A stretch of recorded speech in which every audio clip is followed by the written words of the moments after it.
Kita siap mendapatkan rema-rema dari Roh Kudus. Ini adalah topik-topik saya khotbah 5 kali hari ini.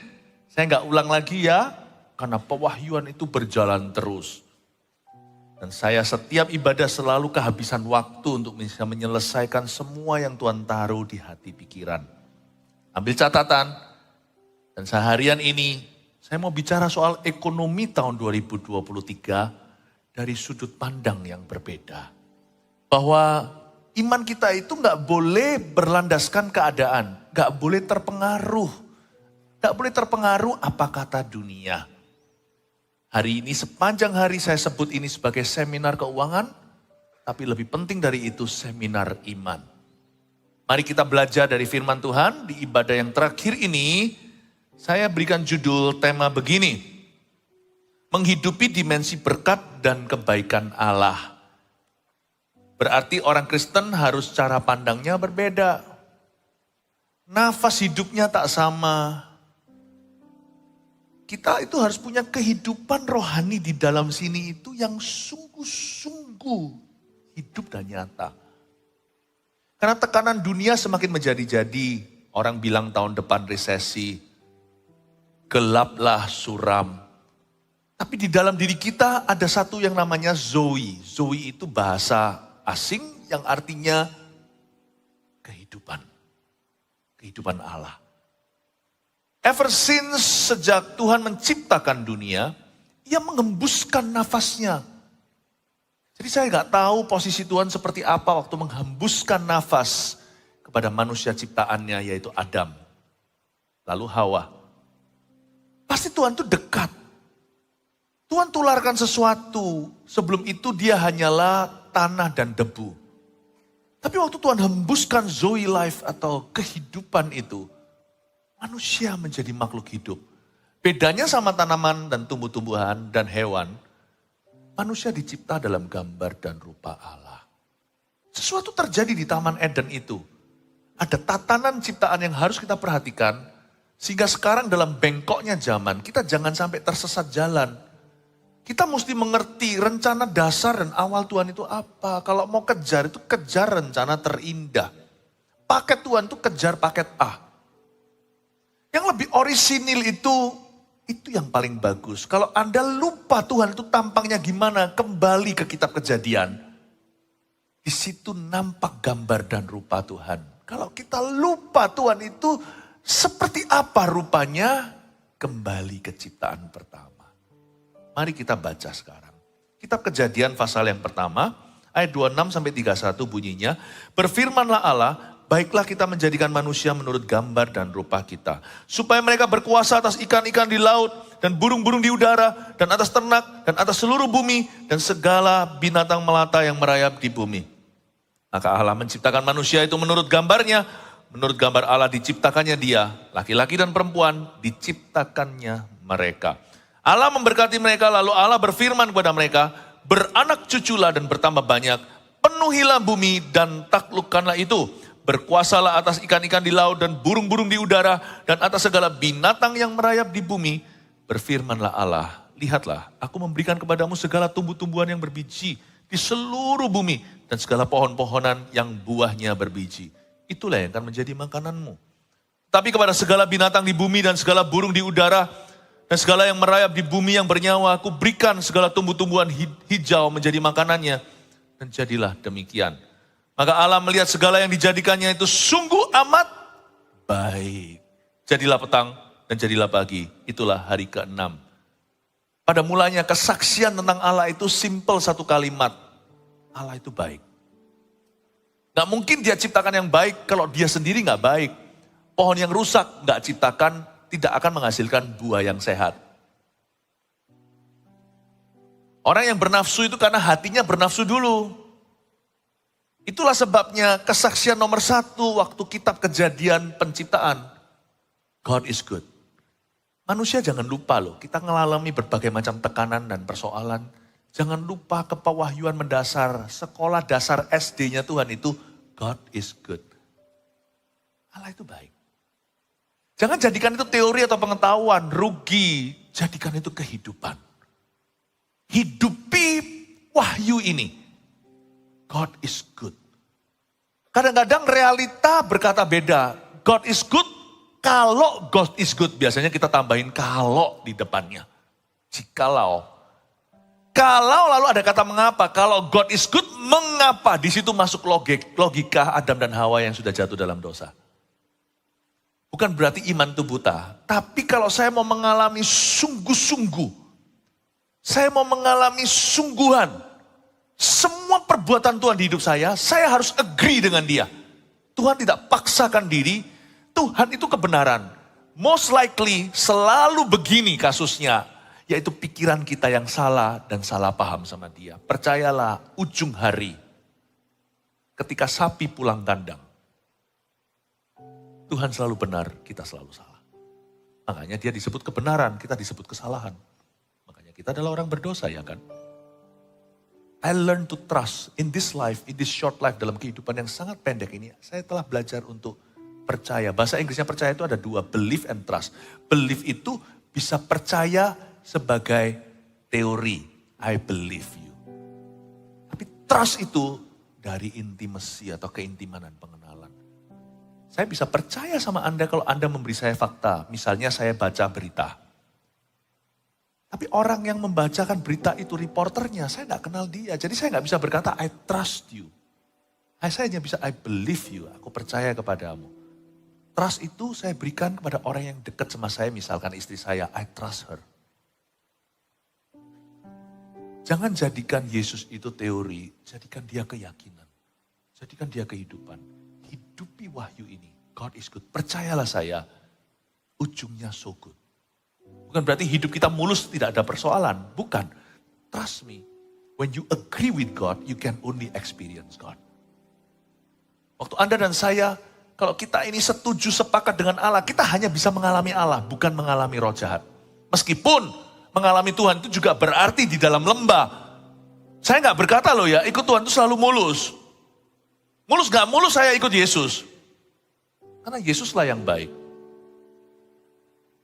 Tapi jangan pakai logika semata-mata. Karena logika kita ini sudah jatuh. Tapi pakailah akal budi yang diperbaharui oleh firman Allah. Hidupi dimensi kebaikan Allah dulu.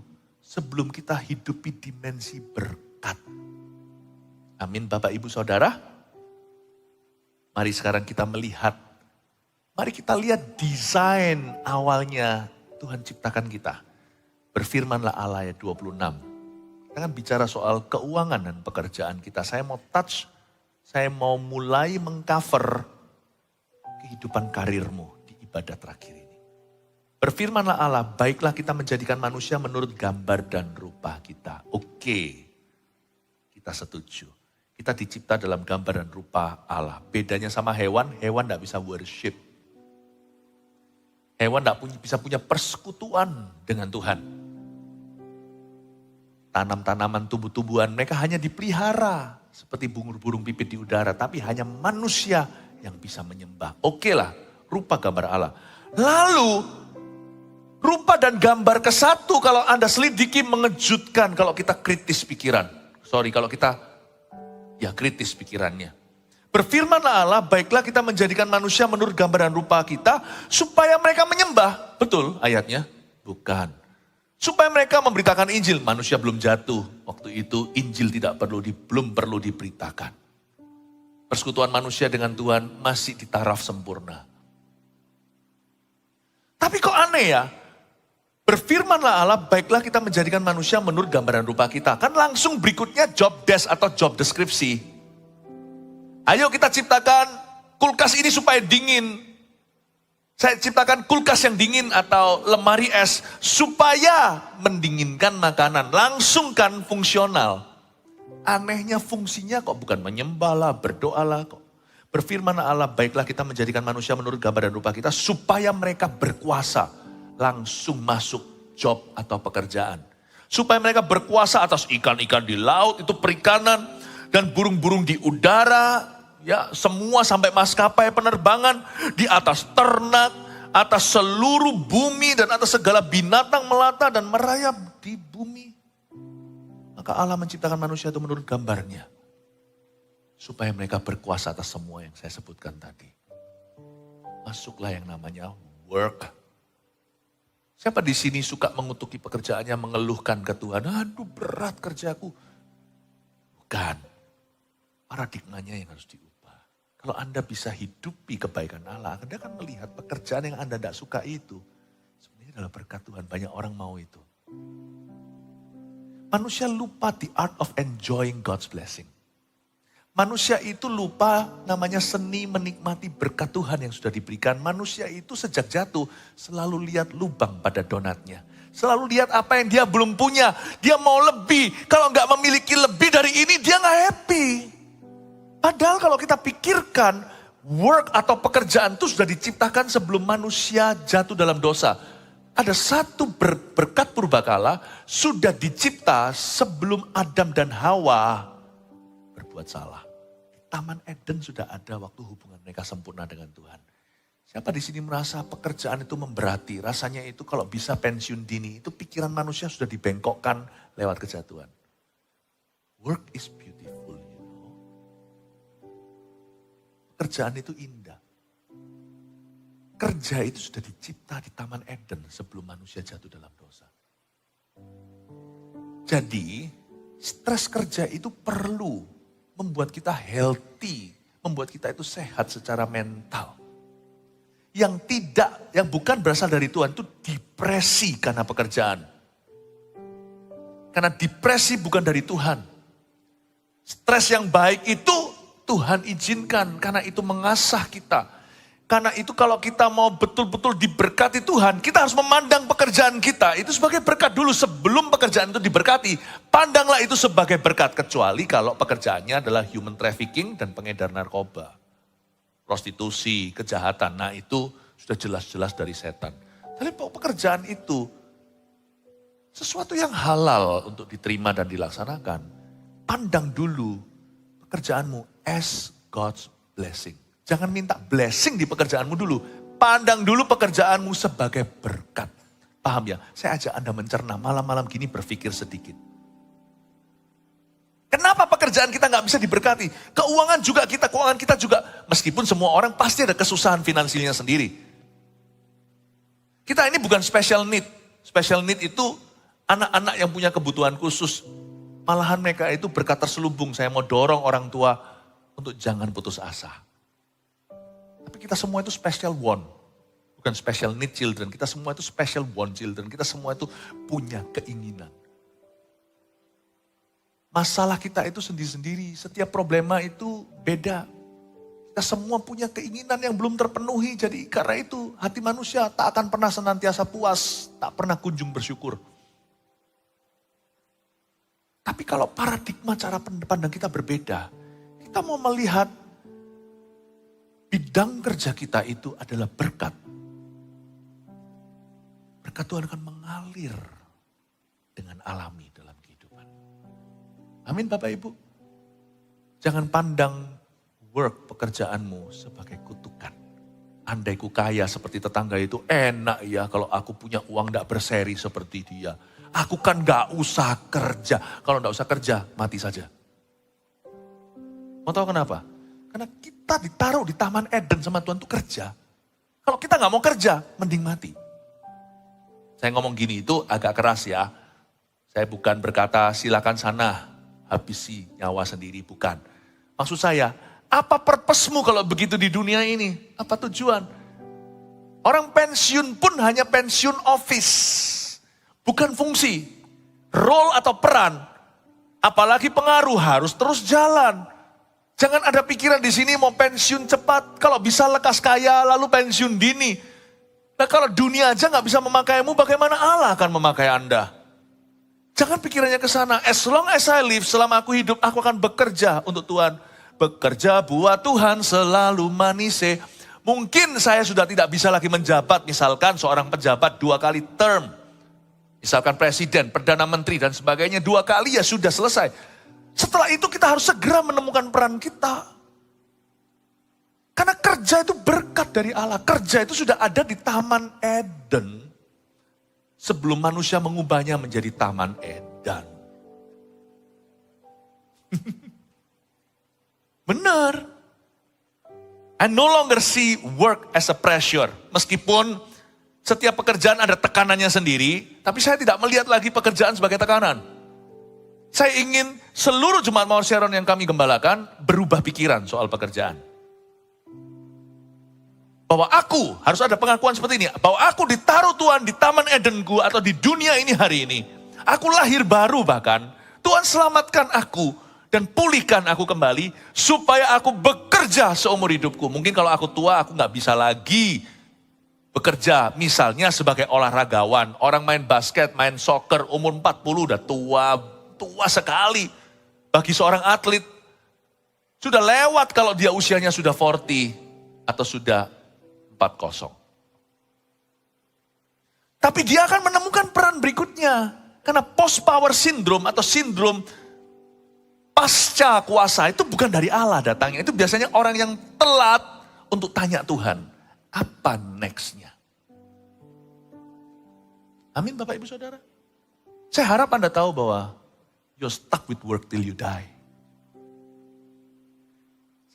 Supaya kita tahu semuanya, kita ini sudah diskakmat untuk kerja sampai mati. Tapi terasa loh, terus terang ini bukan curcol atau apa ya, bukan curhat ya. Tapi ini urapan semuanya, di kebaktian sekarang ini saya rasa segar, rasanya ayo mau 5 kali silakan ayo. 5 lagi, maksudnya 5 kali lagi khotbah dari ini, ayo. Ini khotbah saya dari hari Sabtu yang ke-7. Terus saya padahal gak minta ditepuk tangan nih, tapi ya gak apa-apa, Kamsyah, terima kasih. Saya cuma mau cerita aja.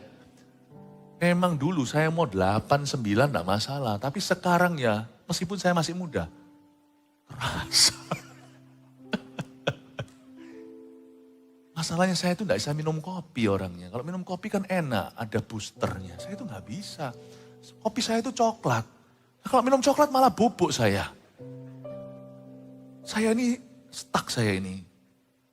Usia nanti tambah tua saya itu mulai pikir, bisa nggak ya aku masih khotbah 7 nanti ini waktu aku umur 70. Kalau cuma bilang bisa, saya pasti bisa.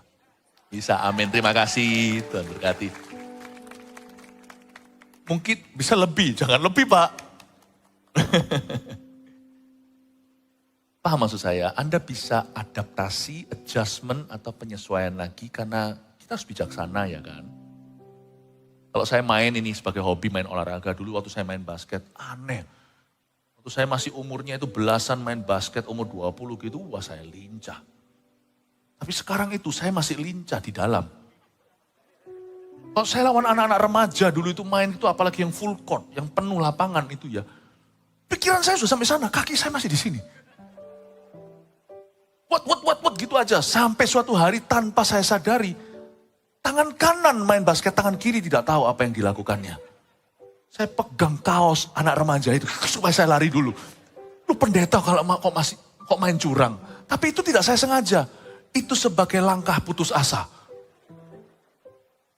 Karena itu saya sudah kiss basketball goodbye. Saya olahraganya beda sekarang. Karena saya nggak gitu keselio terus. Karena kalau main kan lupa. Adalah adaptasi penyesuaian, baik itu hobi, karir, whatever. Tapi badanmu nggak boleh dihentikan olahraganya. Demikian pula otak kita. Demikian pula manusia roh kita harus terus produktif. Sampai meninggal dunia. Jangan mimpi berhenti kerja. Itu mimpi mati namanya. Semoga Anda bisa mengerti menghidupi berkat itu dengan cara melihat dulu bahwa apa yang Tuhan percayakan di hidupmu itu berkat dari Allah. Hidup itu kesempatan. Amin Bapak Ibu Saudara. Syukuri. Mungkin saya nggak mengubah apa-apa, ini bukan 5 langkah untuk menjadi kaya, bukan.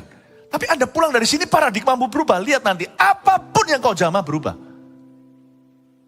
Saya tidak suka mengubah orang itu luarannya atau behavior atau kelakuan, saya suka mengubah itu paradigma. Kata pertobatan itu di dalam bahasa Alkitab itu artinya berubah pikiran. Kalau Anda bisa berubah ini, Anda pulang berubah. Anggaplah keluargamu adalah berkat bukan beban. Supaya berkat bisa ada di dalam keluarga. Kalau terus lihat keluarga itu beban, nanti tidak bisa. Anda tidak akan bisa merasakan berkat Allah di sana. Sedikit terasa banyak, ya kan? Sedikit masalah udah gede sekali kayak perang dunia. Banyak rasa sedikit, padahal dia punya banyak di rumah, tapi lihat terus rumput tetangga lebih hijau dari dirinya. Apa yang kau punya banyak, Anda rasa sedikit di rumah, padahal rumah yang lebih sedikit punya atau lebih sedikit mampu iri padamu.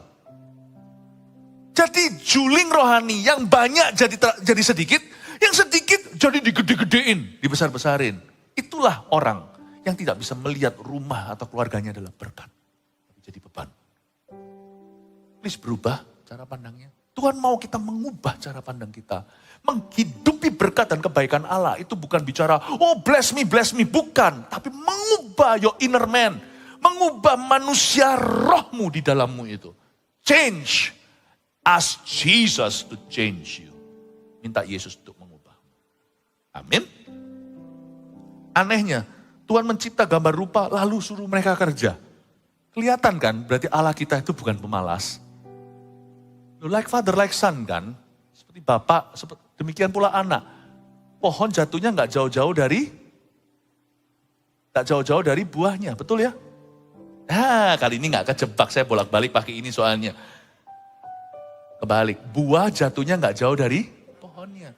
Lihat, Tuhan itu menciptakan kita dalam gambaran rupa, langsung suruh kerja. Berarti Tuhan itu suka kerja orangnya. Oh haleluya. Stres kerja itu oke kok, sungguhan. Oke banget. Gak apa-apa. Depresi jangan. Depresi itu berarti ada spirit of fear di dalamnya. Dan roh takut. Disitulah bekerja roh jahat.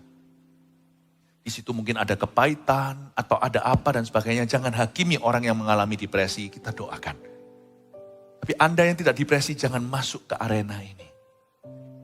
Amin Bapak Ibu Saudara, depresi itu biasanya stres berkepanjangan tidak menemukan solusi. Tidak ada lubangnya untuk keluar. Jadi akhirnya numpuk di dalam, akhirnya turun mesin dia secara mental. Itu juga merupakan serangan rohani bagi beberapa orang. Pahami dulu bagaimana depresi bekerja. Biasanya sesuatu yang akut dan kronis dulu. Baru setelah itu dia menjadi-jadi susah lagi untuk di-rewind atau diputar kembali. Susah untuk ditarik ke belakang.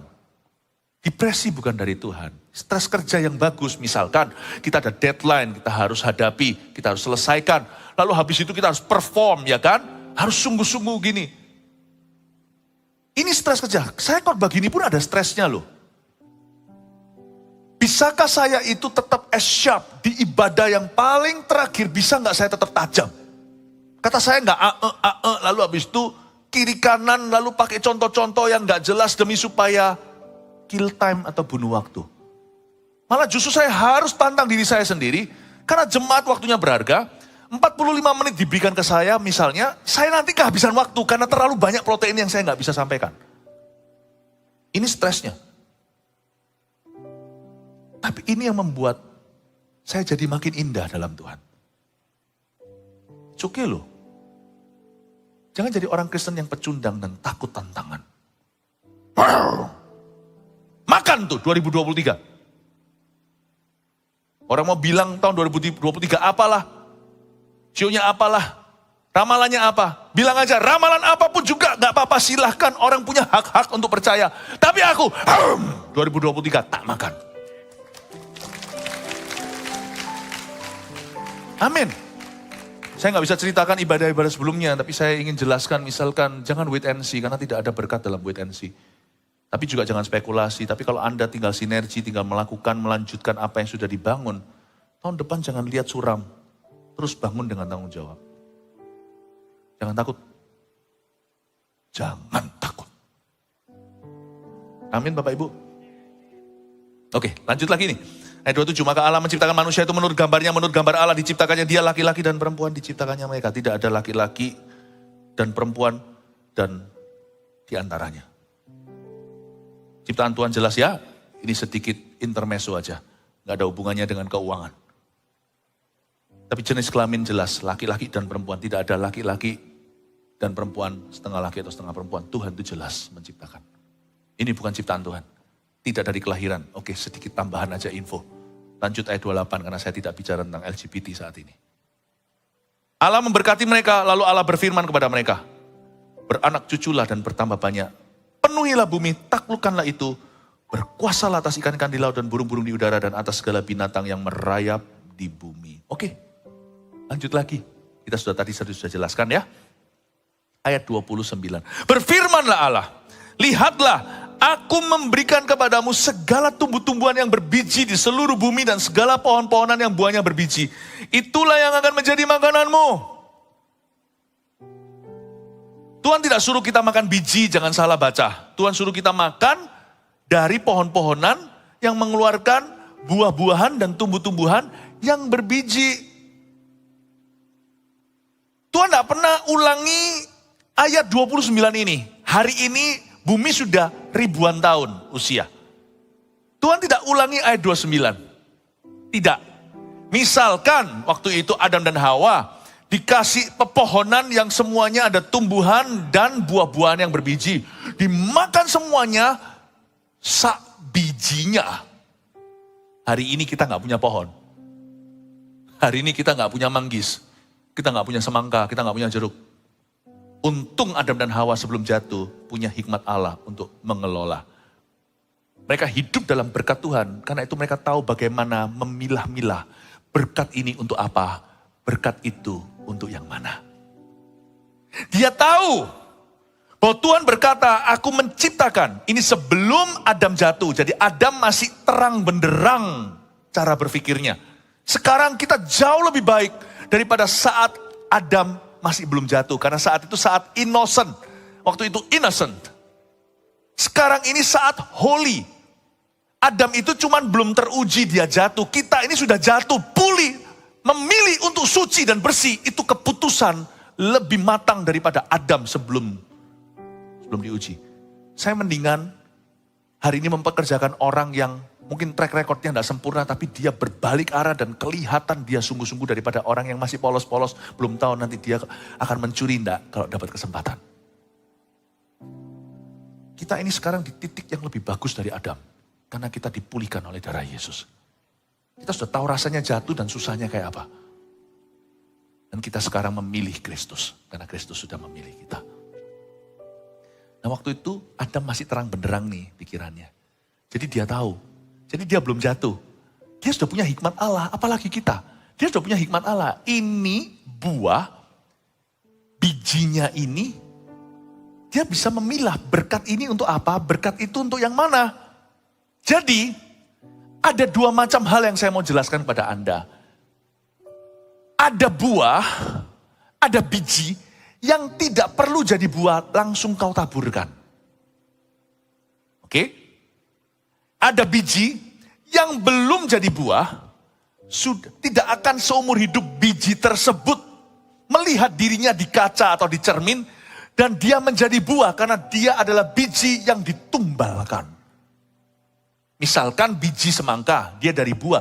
Tapi biji itu sendiri tidak ditanamkan. Biji itu jatuh ke tanah mati, tumbuhlah 1000 tanaman. Ada biji yang memang tidak boleh Anda simpan. Dia harus ditaburkan. Ada keuangan yang tidak boleh Anda pakai, harus diinvestasikan kembali sebagai suntikan dana ke bisnismu yang jalan. Makanya orang kalau berhasil, langsung foya, karena dia dulu adalah orang miskin lama, sekarang jadi orang kaya baru. Aji mumpung, hati-hati. Orang seperti ini dapat kesempatan, tapi dia makan kesempatannya sendiri. Harusnya dia mawas diri, pakai yang perlu, dia belum di usia, di tarafnya, untuk bisa pakai dan upgrade semua lifestyle-nya. Karena itu pergaulan itu penting, makanya beberapa orang itu tidak pernah kunjung menjadi kaya. Saya hati-hati, saya nggak bilang ini bahwa kaya itu relatif ya. Kaya menurut siapa? Kaya itu nggak ada plafonnya dan juga tidak ada tumpuan, tidak ada batas jurang lembahnya. Ada orang yang miskin menurut dia, ada orang lebih miskin lagi, misalnya di daerah Mozambik. Ya, orang Indonesia itu banyak berkatnya, semua ber-HP. Di Mozambik aja makan pisang satu itu kemewahan. Kalau kita mau menuduh dengan spirit komunis, melihat gak suka orang lain diberkati, padahal halal-halal dia itu diberkati Tuhan. Tunggu sampai orang Mozambik melihat orang yang suka menuding, mencibir itu. Mereka juga berkata, dasar konglomerat egois. Anda akan ditunjuk dan dituding konglomerat. Karena bagi mereka, HP di tanganmu itu air bersih sebulan. Makanya tadi di ibadah sebelumnya saya jelaskan, jangan tuding atas, jangan tuding bawah. Masing-masing urusi buahnya. Orang itu gak fair. Sasaran empuk itu adalah orang yang gak bisa membalas tuding. Padahal dia sendiri layak dituding, cuman dia tidak ada di negeri yang bisa menudingnya. Di negeri lain yang di bawah taraf jauh, puji Tuhan Indonesia ini subur, gimana pun juga kita makan. Please jangan berdosa dan menambah kefasikan. Makanya itu ada orang yang tidak pernah kunjung pegang berkat. Mau tahu kenapa? Karena dia salah pergaulan. Lalu punya sedikit, langsung habiskan dan jor-joran. Salah. Anda dan saya harus mengerti benih ini, biji ini bukan untuk kau makan. Ada biji yang buahnya kau makan, bijinya dibuang. Gak usahlah kita itu terlalu urusin yang kecil-kecil. Makan-makan biji, oh bijinya jangan dibuang. Enggak, petani itu. Kalau pas makan buahnya sendiri, kalau itu memang bukan biji atau benih yang memang dicanangkan untuk ditanam kembali. Dia makan buah dengan leluasa, dengan freedom. For Christ has set you free. Karena Kristus sudah memerdekakanmu. Supaya kamu sungguh-sungguh merdeka. Gak usah perhitungan. Kita makan meskipun kita bukan kaya raya. Tapi misalkan kalau Anda naik taksi. Ada berapa sisanya berapa. Belajar murah hati. Murah hati itu tidak selalu hanya di gereja lewat persembahan. Anda kasih kembalian lebih-lebihkan. Meskipun lebihan Anda gak seberapa. Tapi itu belajar untuk jadi orang itu murah hati. Toh Anda gak kelaparan. Nasi campur masih bisa beli kok bungkusan. Belajar itu murah hati. Jangan, Pak tadi ya kurang 50 perak. Hitung bapaknya dicubit. Jangan hitung sampai titik darah penghabisan. Karena gunung selalu ada gunung lebih tinggi lembah dan lembah lebih curam. Buktinya Anda naik taksinya misalkan. Berarti orang itu mesti bekerja untuk antar Anda. Berarti Anda jauh lebih kaya. Saya ajak Anda untuk berpikir dengan filsafat Tuhan. Iya kan? Jadi kalau makan buah yang memang harus Anda buang, bijinya buang aja. Makan gini, gak usah semua diringkesin bijinya. Nanti orang kira ini ibu petani kok. Perhitungan. Orang masih makan di sini, di mulutnya langsung diambil bijinya. Eman bu, sayang. Kalau Anda makan, ada biji seperti kuaci, seperti serikaya, buang aja ke sampahnya. Tuh, buang. Buang dengan sopan. Gak usah dikolek dari sana, Anda bukan pemulung. Ada biji yang perlu Anda makan, jangan ditaburkan. Makan leluasa, bersyukurlah pada Tuhan, jangan iri sama berkat orang. Eat. Makan. Karena itu tidak boleh jadi orang pelit. Pelit sama diri sendiri termasuk dosa. Kalau memang itu adalah bahagianmu untuk bersukaria, kata pengkhotbah. Ada orang itu pelit sama diri sendiri, betul orang itu pelit. Loh, orang hemat dan pelit itu beda, apalagi orang kikir. Orang hemat itu tahu di mana dia perlu spending atau perlu mengeluarkan duit. Tapi dia tahu di area mana dia nggak perlu keluar duit segitu. Perhitungannya bukan, kalkulasinya bukan perhitungan sama orang yang nggak perlu. Tetapi kalkulasinya itu profesional. Dia bisa tahu yang ini aku nggak perlu. Ngapain beli segitu kalau bisa beli segini? Paham maksud saya? Tapi orang yang kikir itu, kalau dia lagi lapar, misalkan dia di Amerika, bukan orang Indonesia makan nasi, makan keju. Tahu nggak keju yang lapis-lapis ditaruh di roti kita waktu kita kecil? Sekarang masih ada ya. Itu udah tipis, masih dipotong lagi tengahnya, ditipisin. Nanti kalau kurang gizi, sana akhirnya jatuh sakit. Siapa yang rugi? Keluar akhirnya medical bill. Itu kan kebodohan. Tidak boleh pelit sama diri sendiri. Kalau memang itu bahagianmu untuk makan, makan. Jangan kolek, jangan diambil dan diringkas biji dan benihnya. Buang ke sampah. You eat just to enjoy it. Tidak perlu perhitungan. Ini bukan foya-foya. Ini bicara kebutuhan, bahkan keinginan. Bergembiralah karena Tuhan, maka Tuhan akan memberikan apa yang diinginkan hatimu. Amin.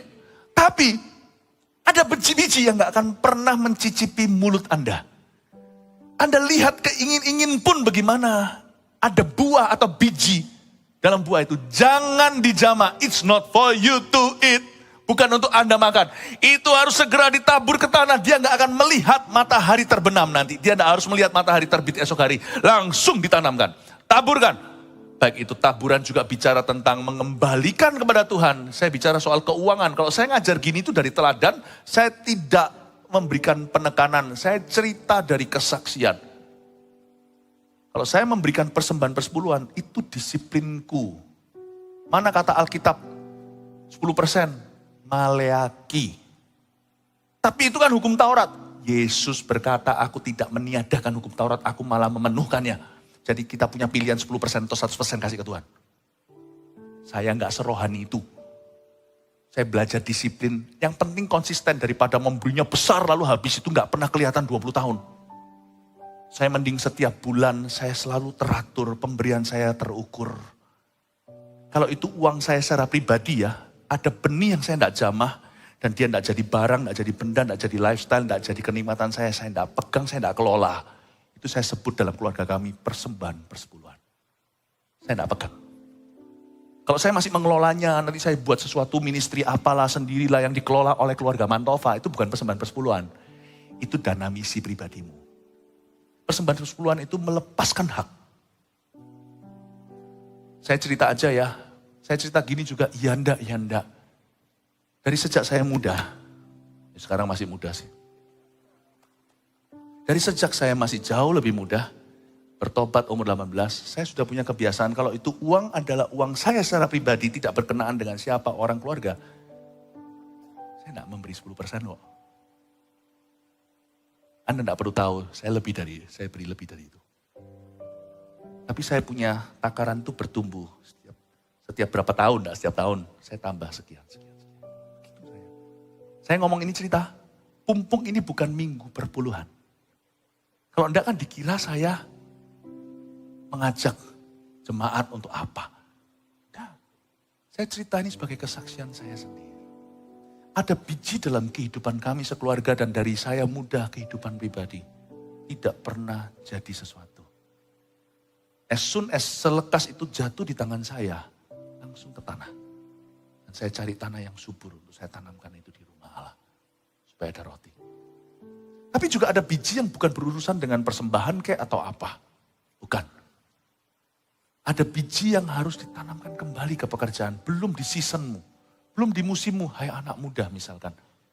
Belum di musimmu. Itu musimnya orang tua. Nah bahayanya kita salah tafsir musim.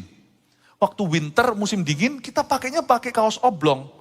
Kita lupa, kita nggak lihat dulu, kita anggap remeh ternyata ke kota itu. Waduh dingin sekali. Atau kadang-kadang kita kira dingin sekali, wah dingin sekali ya, kadang sakit takut dinginnya pakai mantel berbulu-bulu, kena ke sana ternyata summer, ternyata musim panas dan pakai baju itu langsung summer. Salah tafsir. Orang tua Anda bisa diberkati, misalkan saya bicara sama anak muda. Bukan berarti Anda sudah di musim untuk bisa nikmati berkat itu terlalu leluasa. Anda bisa ikut terciprat, silakan karena orang tua pasti senang. Orang tua nggak akan pernah, jarang saya lihat orang tua bisa tegesi soal ini. Makanya banyak anak orang kaya jadi manja dan rusak. Harusnya orang tua harus tegasi. Nah, bukan papa nggak mau berbagi. Kalau kamu sama papa ya, kamu akan nikmati musimnya papa. Waktu kamu sendiri, adalah baiknya ratapan katakan anak muda memikul, apalagi anak laki, memikul kuk pada masa mudanya supaya ada masa depan. Kamu belum masuk ke musimnya apa-apa. Jadi jangan sok-sokan, ajak teman semua pakai kredit cardnya sini. Itu bukan uangmu nak. Mau ajak itu permisi sama papa, meskipun papa murah hati kasih kredit card tanpa plafonnya. Pak boleh enggak ini itu, jadilah anak yang mawas diri. Dengan demikian Anda melatih berkuk. Di sini banyak orang yang akhirnya bawa mobil, tabrak orang dan sebagainya. Saya enggak tahu pernah terjadi enggak di Indonesia, tapi di luar negeri pernah. It's not your car. Learn how to drive first. Jangan tabrak kambing. Musim papanya sudah jaya. Anak itu musimnya dimulai dari bawah. Karena itu orang tua jangan manjakan anakmu. Anak-anak juga jangan manja. Ingat, yang diberkati Tuhan itu ayahmu. Bukan dirimu, kau belum. Paham maksud saya? Harus bisa ditafsirkan, jangan sampai bawa coat winter, lah ini summer.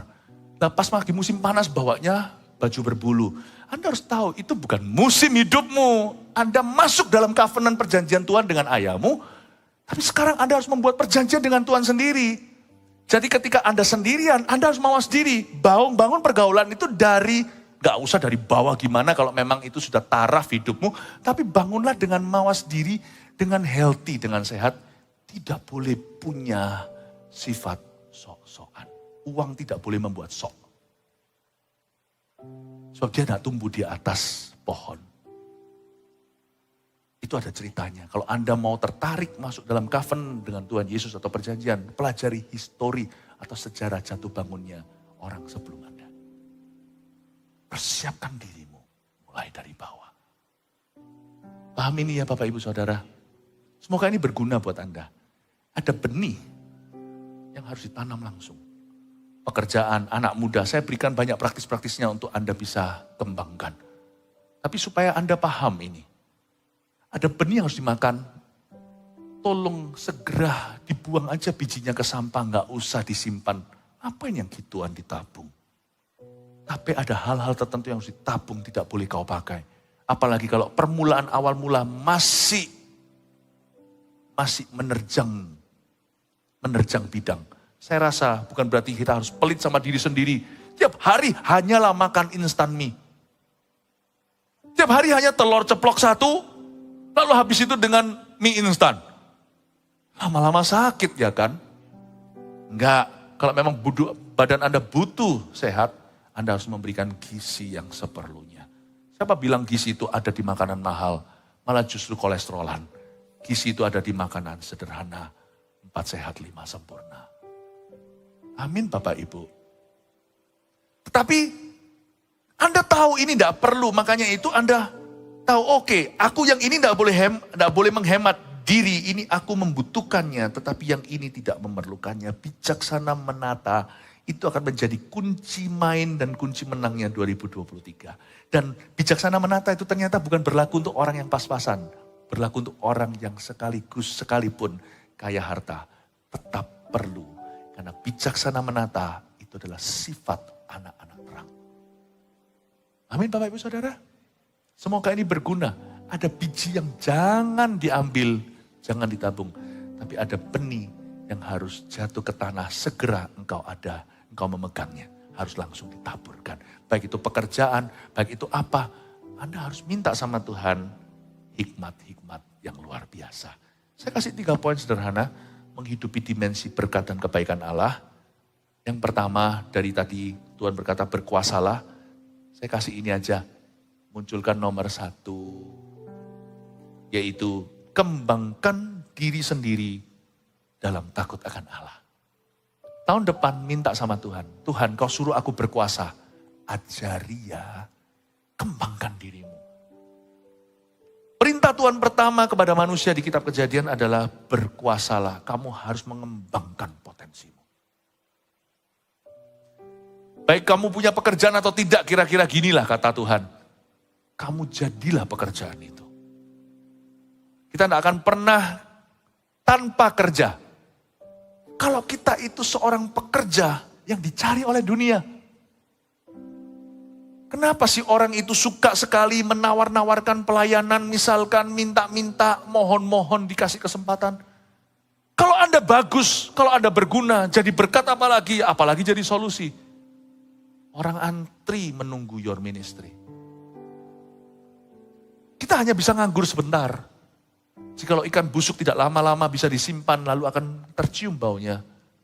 Barang bagus juga tidak bisa lama dibungkus. Cepat lambat orang akan tahu nilaimu. Dan mereka akan berebut. Tapi aku tidak pintar pastor, saya tidak sekolah yang tinggi. Gak beritahu ya, di dunia ini yang paling dicari orang setia dan jujur. Asal kita enggak bodohnya keterlaluan gitu ya. Loh, saya itu terinspirasi sekali kalau saya melihat di negara tertentu itu mempekerjakan bahkan orang-orang yang tidak seperti orang pada lumrahnya. Mereka yang punya kebutuhan-kebutuhan yang sangat, mereka tidak bodoh loh. Mereka kerja keras loh. Saya pernah masuk ke sebuah restoran, semua ada yang kerja di situ tuh kaum tuli, Ada juga yang kerjanya itu yang punya kebutuhan-kebutuhan yang istimewa. Disapa, aduh kerja keras malah lebih enak. Ramah. Tidak menuntut. Yang saya maksudkan bodoh terlalu itu bebal. Dikandani atau diberitahu tidak bisa atau tidak mempan. Nah itu lain cerita, itu karakter bukan intelektual. Saya percaya kalau Anda mau belajar, kita mau belajar. Kita tidak akan bisa lama tanpa kerja, sungguhan. Kita dicari orang. Cuman antara sekarang kita ini di sini dan ketemu atau mereka menyadari, itu nanti ada Tuhan di dalamnya. Dalam proses itu nanti akan ada Tuhan yang mempertemukan seperti Yusuf dikeluarkan dari penjara. Itu ada jalannya Tuhan. Tenanglah kalau Anda percaya, dan ini area faktor G ini, faktor God. Faktor Tuhan. Tidak bisa direkayasa, dibuat sama manusia. Tapi disinilah masuk iman. Berimanlah bahwa Tuhan akan memperhatikan.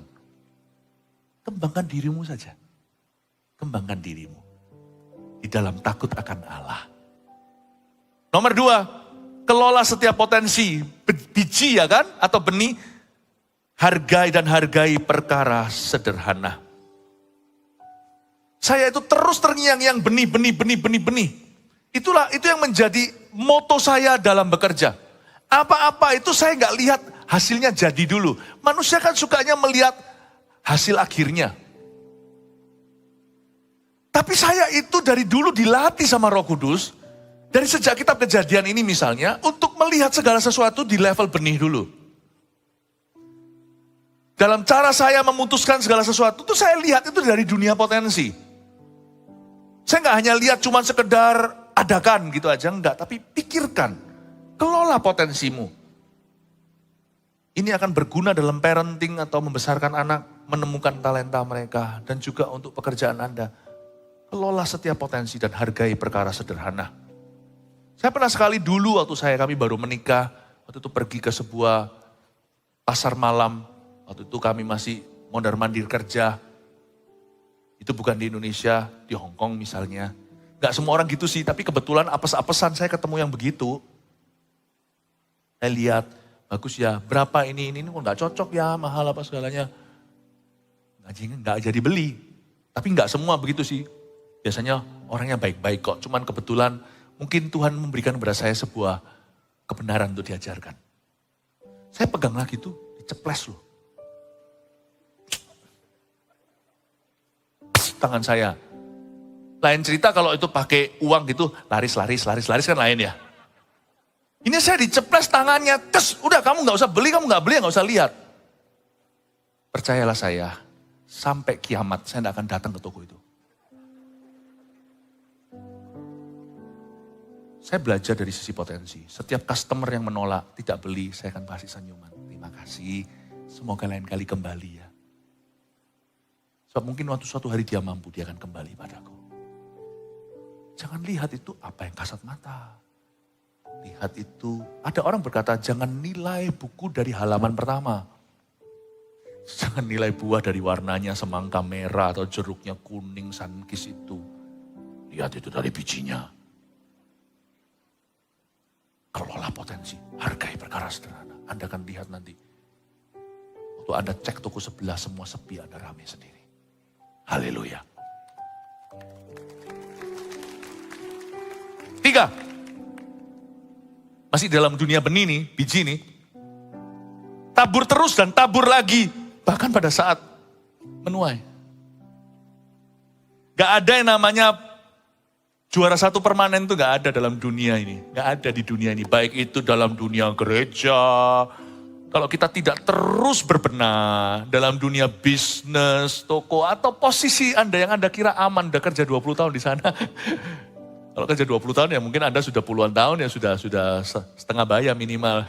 Selalu akan ada ancaman anak umur 20 gantikan dirimu. Iya kan? Tabur terus. Tabur lagi. Gak ada usia pensiun untuk belajar. Tabur terus, tabur lagi. Bahkan ketika Anda sudah di depan, tabur terus. Tancap gas.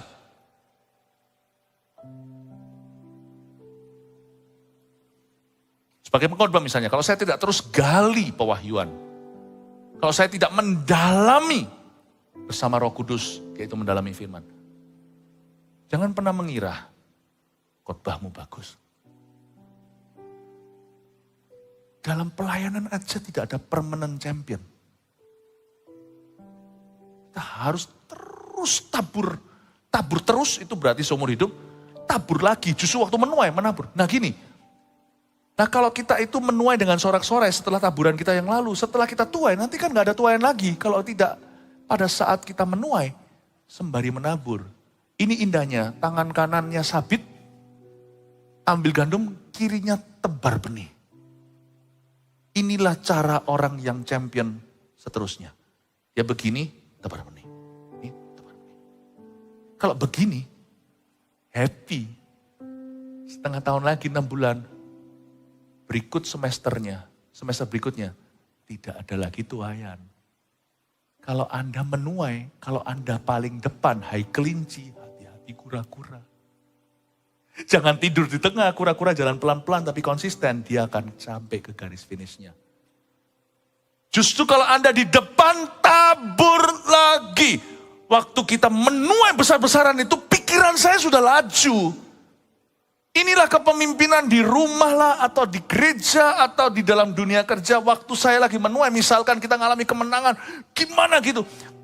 Waktu kita lagi menikmati itu, langsung pikiran saya sudah menuju ke apa yang kutaburkan sekarang. Supaya ini akan repeat order dan terulang dan lebih besar. Pikiran saya sudah nabur. Saat menuai, kan menuai gak usah dipikiri. Nuai itu alami. Dari hasil taburan yang lalu. Amin Bapak Ibu dan Ibu Saudara. Saya harap Anda bisa memahami ini. Ini bukan hanya seminar tentang keuangan, sedikit saya singgung kanan kiri. Tapi khususnya tentang paradigma dan iman. Semoga jadi berkat buat Anda. God bless you. Mari kita semua bangkit berdiri. Oh, sambil berdiri ya. Alkitab kan katakan gini kan.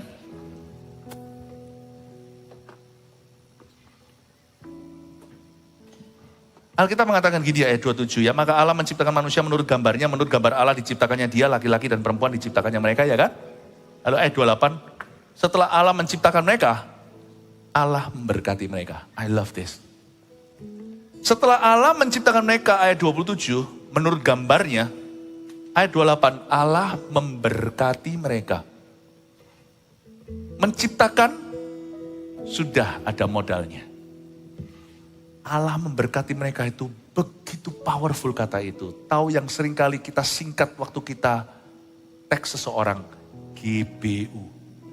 Itu bukan denominasi gereja tertentu. Tahu ya GBU itu? GB itu God bless you. Anda tahu nggak apa maksudnya ketika seseorang berkata sama Anda GBU? Ketika Anda mengucapkannya kepada orang lain, God bless you ya. Tolong kita harus mengerti kata berkat itu apa. Berkat itu bukan materi. Kata God bless you, Allah memberkati mereka. Ayat 20 berapa tadi? Ayat 28 kalau nggak salah. Allah memberkati mereka. Itu artinya God increases you. Blessing di sana, berkat Allah memberkati atau berkat atau memberkati itu artinya meningkatkan dan menumbuhkan. Orang Kristen gak boleh stagnan. Gak boleh. Kita harus bertumbuh terus di dalam diri kita ini. Ada pohon yang gak pernah tua.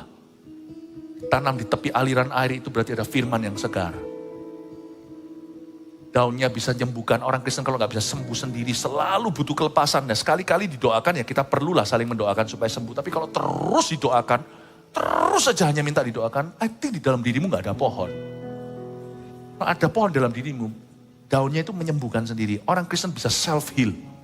Bisa sembuh sendiri. Sekali-kali kita perlu saudara seiman. Karena kita harus saling membutuhkan ya kan. Self-heal. Buahnya ada pada setiap musimnya. Apapun yang dia lakukan berhasil. See? Di dalam kita ada sebuah pohon yang tumbuh terus dan terus tumbuh. Kita harus terus menabur. Ingat ini Bapak Ibu Saudara. Waktu seseorang berkata God bless you. Dia sedang mendoakan agar Anda bertumbuh, agar Anda bertambah. Saya ingin mengucapkan yang sama, God bless you jemaat, supaya pekerjaanmu semakin bertumbuh. Oh haleluya.